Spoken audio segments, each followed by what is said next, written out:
Hi guys, in this video I'm going to show you how to remove duplicates from your Google Sheet. So you can see I have data over here, C to F column. So there are some numbers, so there are some conditions are given. Okay, so but the same data is repeating. You can see 2 3 rows are having the same data, so the other rows as well having the same data.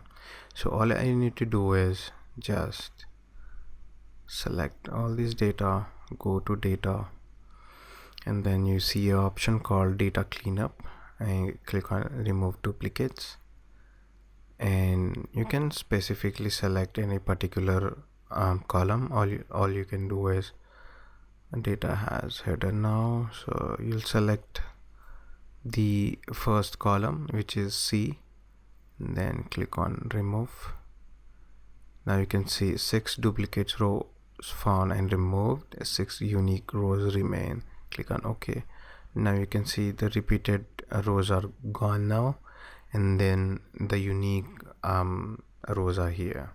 So this way you can remove the repeated data or duplicate data. It all depends on you, like how you want to play around this. So based on your requirement, so you can choose all these, or you can just check one row. So you can play around with this option. So that is it from my end. Thank you so much for watching.